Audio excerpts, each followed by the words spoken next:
नमस्कार दोस्तों, मैं डॉक्टर पुष्पा श्रीवास्तव अपनी यूट्यूब चैनल हमारी संस्कृति हमारी विरासत में आप सभी का स्वागत करती हूँ। आज मैं राजा भर्तृहरि के विषय में आपसे चर्चा करूंगी। उज्जैन के महाराजा थे राजा भर्तृहरि। उनके छोटे भाई का नाम था विक्रमादित्य। राजा अपने प्रारंभिक जीवन में भोग विलासतापूर्ण जीवन जी रहे थे। अपूर्व स्त्री सुख प्राप्त करना ही उनके जीवन का लक्ष्य हो गया था। राजा के 2 रानियां थीं। एक बार की बात है, राजा जंगल में शिकार खेलने गए थे। वहां पर एक बहुत ही खूबसूरत सुंदर युवती उन्हें देखने को मिली। राजा उसे देख करके उससे मोहित हो गए और उसके समीप जाकर के उसके सामने अपने विवाह का प्रस्ताव रखा। युवती ने अपने परिवारजनों से इस बात को कहने के लिए बोला। राजा ने परिवारजनों से मिल करके युवती का हाथ मांगा और बताया कि मैं उज्जैन का महाराजा हूँ। परिवार के लोग तैयार हो गए और इस प्रकार से रानी पिंगला का विवाह राजा के साथ हो गया। रानी पिंगला राजमहल में आ गई और राजा के साथ रहने लगी। अब रानी के 3 रानियां थीं, लेकिन राजा सबसे ज़्यादा प्यार पिंगला रानी से करते थे और उन्हीं को अपना सुख मानते थे। एक काफ़ी समय इसी तरह से बीतने लगा। राजा विक्रमादित्य जो उनके छोटे भाई थे, उन्होंने रानी पिंगला की कुछ ऐसी हरकत देखी जिसको देखने के बाद उन्होंने महल के सारे कर्मचारियों को हटा दिया और उनके स्थान पर नए कर्मचारियों को रख लिया। यह बात देख करके रानी पिंगला तो तिलमिला गई, क्योंकि सेनापति से ही उनका संबंध था, गलत संबंध था।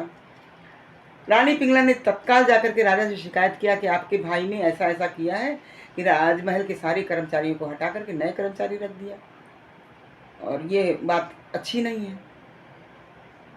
तो राजा ने बुला करके विक्रमादित्य से पूछा कि ऐसा क्यों किया। विक्रमादित्य को कुछ कहने का साहस तो नहीं हुआ। इस पर राजा बहुत नाराज हुए और उनको महल से बाहर निकाल दिया और सारे पुराने कर्मचारियों को फिर से काम पे रख लिया। इस तरह से राजा का समय व्यतीत होने लगा। राजा अपनी भोग विलासिता से पूर्ण जिंदगी जीने लगे। एक बार राजा के महल में गुरु गोरखनाथ जी का आगमन हुआ। गुरु गोरखनाथ जी उनके लिए एक उपहार लेकर के आए थे और उपहार देते हुए बोले, राजा मैं यह उपहार आपके लिए लाया हूँ। इसको जो भी खा लेगा उसका यौवन हमेशा बना रहेगा, वह चिर यौवन को प्राप्त होगा। राजा ने सहर्ष उस उपहार को लिया।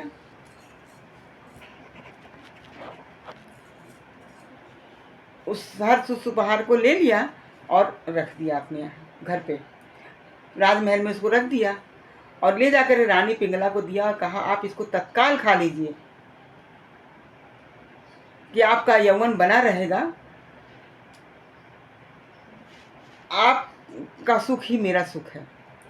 रानी पिंगला ने फल को ले लिया और उसको रख दिया। कहा, मैं इसको कल महाकाल की पूजा के पश्चात खा लूँगी। इस प्रकार से राजा जो है चले गए। रानी दूसरे दिन उस फल को खाई नहीं, बल्कि रानी राजमहल के ही एक सेनापति से को चाहती थी।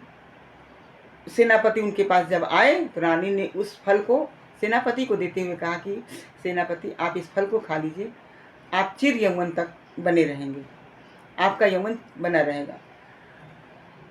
सेनापति ने उस फल को ले लिया और अपने घर चले गए। सेनापति ने भी उस फल को नहीं खाया। वह एक रसमंजरी वेश्या के यहाँ जाते थे सेनापति, उनका नाम था रसमंजरी। रसमंजरी के यहाँ जाते थे और उस फल को ले जाकर के उन्होंने रसमंजरी को दे दिया। कहा कि इस फल को तुम तत्काल खा लो, तुम्हारा यौवन हमेशा बना रहेगा। उसने रसमंजरी ने उस फल को लेकर के रख लिया अपने पास। राजा भी रसमंजरी के यहाँ जाते थे। जब राजा गए उनके यहाँ तो वह फल रसमंजरी ने राजा को दे दिया। राजा उस फल को देखे, बहुत आश्चर्यचकित हो गए और उससे पूछने लगे, ये फल तुम्हें कहाँ से प्राप्त हुआ है। उसने बता दिया कि मेरे पास सेनापति आते हैं आपके महल के, और उन्होंने ही मुझे ये दिया है। राजा ने सेनापति को बुलाया और बहुत कड़ाई से पूछा, यह फल तुम्हें कहाँ से प्राप्त हुआ है? तब सेनापति ने कहा कि आपकी छोटी रानी पिंगला मुझे चाहती है, और यह फल उन्होंने ही मुझे चिर यौवन प्राप्त करने के लिए दिया है। राजा को बहुत ही ग्लानि हुई।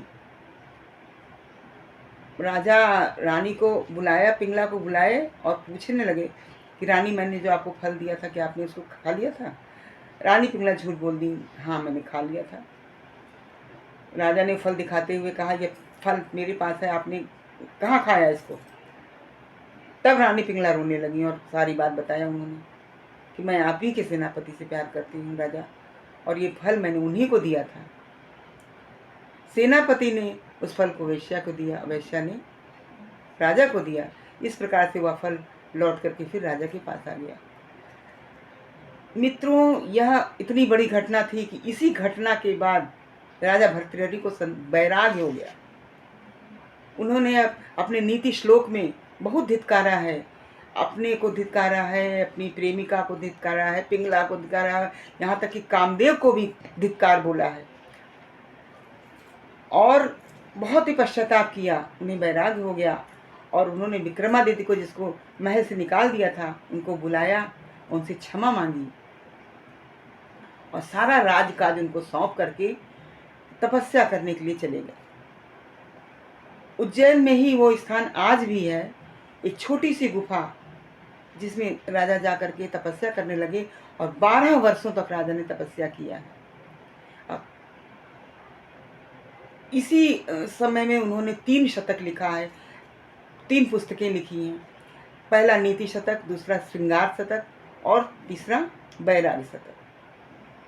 राजा को अपने प्रारंभिक राजसी जीवन पे, भोग विलास से परिपूर्ण जीवन पे बहुत ही पश्चाताप हुआ है, और राजा ने जब वैराग ले लिया तो उनको संसार से वैराग हो गया और वो उनको ज्ञान प्राप्त हो गया। मित्रों, मेरी यह कहानी आप सब लोगों को कैसी लगी?